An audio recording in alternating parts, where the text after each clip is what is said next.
My name is Brett Meiselas, here with the MeidasTouch Network. Today is a dark day for America, and it's difficult for me to even find the right words for this moment, and I certainly don't have all the answers, if any of the answers, but here we are. Donald Trump has been reelected despite his attempts to overthrow our democracy, despite his attacks on free speech, despite him stripping away women's rights, his felony convictions, his theft of classified documents, his connections to Jeffrey Epstein, his disastrous COVID response, his tanking of the economy. I could go on and on and on and on, but you guys get it. This is all something we have to confront here as a community, and I'm still trying to make sense of it, to be honest. We saw voters abandoning Trump in the primaries. We saw the empty rallies. Even his closest former insiders were raising alarms. And on the other side, Vice President Kamala Harris's campaign brought messages of hope, the unity of actual policies.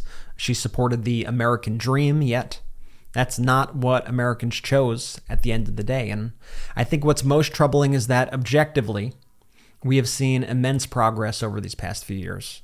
Historically low unemployment, record high stock markets, wage growth outpacing inflation, handling inflation better than literally every other nation in the world, by the way, and leading on climate and energy independence.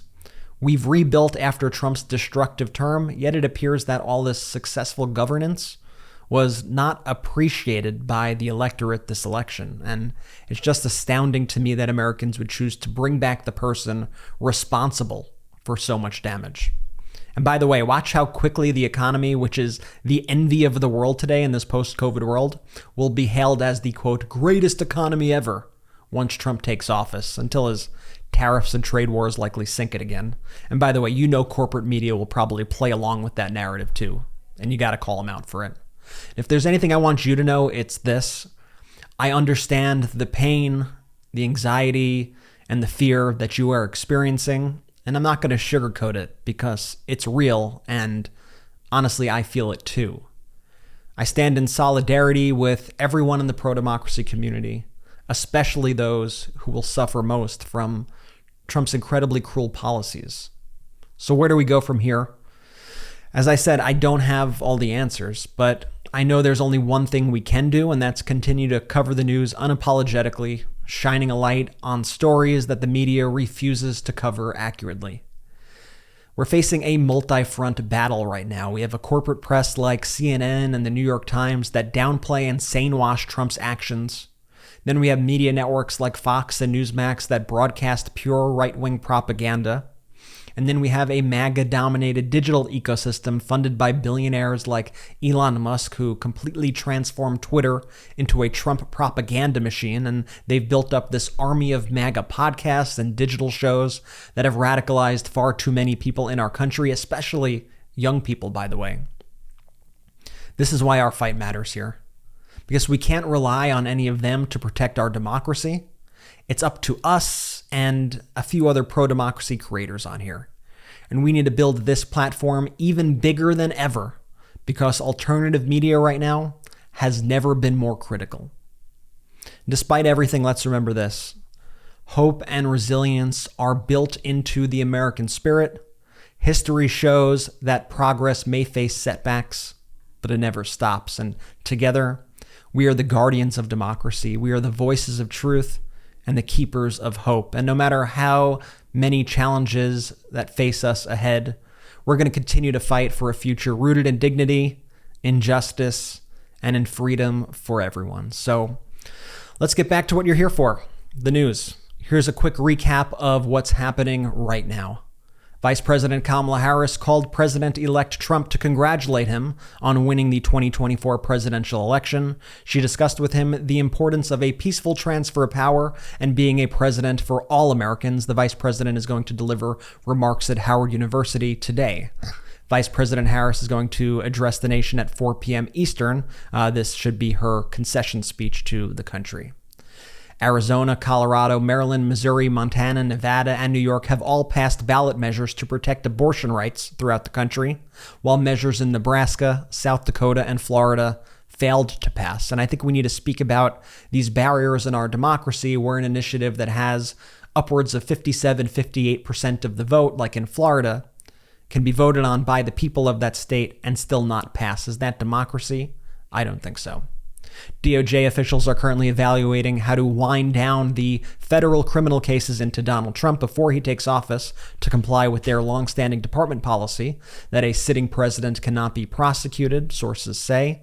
Meanwhile, we have Russian leader Dmitry Medvedev celebrating Trump's win, saying the following, quote, "Kamala is finished. Let her keep cackling infectiously. The objectives of the special military operation remain unchanged and will be achieved." End quote. Our hearts here at MTM go out to Ukraine during this time, and it is so difficult for us to see people like that emboldened. But meanwhile, President Zelensky of Ukraine congratulated Donald Trump on his victory as well.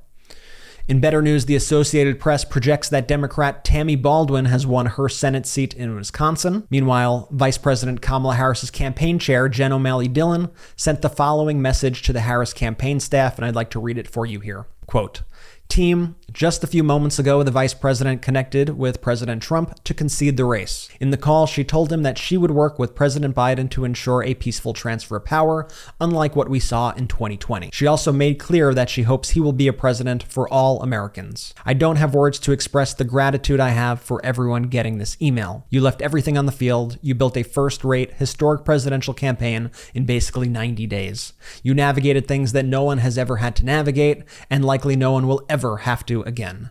You stared down unprecedented headwinds and obstacles that were largely out of our control. We knew this would be a margin of error race, and it was, and your work mattered.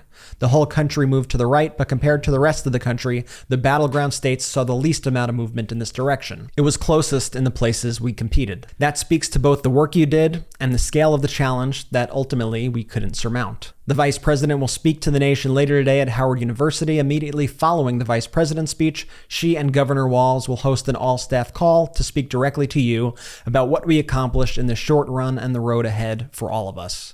We hope you'll join us, and we'll have a calendar invite shortly. I'll leave you with this. Losing is unfathomably painful. It is hard. This will take a long time to process. But the work of protecting America from the impacts of a Trump presidency starts now. I know the vice president is not finished in this fight, and I know the very people on this email are also going to be leaders in this collective mission. View this as the beginning, not the end. It will be hard work, but as the boss says, hard work is good work, and I look forward to standing beside you. Jen O'Malley Dillon, end quote. So here we are, folks. This is a paradigm shift for sure. This is an inflection point in our country, but it's not one we can shy away from. We need to confront this head on, and I understand deeply that there are folks out there who may want to disengage for a bit, and that's completely fine. Please take care of yourself. Take care of your mental health. Take care of your families. That's what's most important. But here's my message to you. We are with you today and forever. We are with you. And I want to thank you for all your contributions to our democracy. I want to thank everyone who volunteered, who shared their stories. You are all heroes, and your work is not unnoticed. With that being said, thank you again from the bottom of my heart. If you need some time, I totally get it. But when you gather the strength, we will be here, and we are already getting to work. It's time to build this movement bigger and better than ever. Thank you.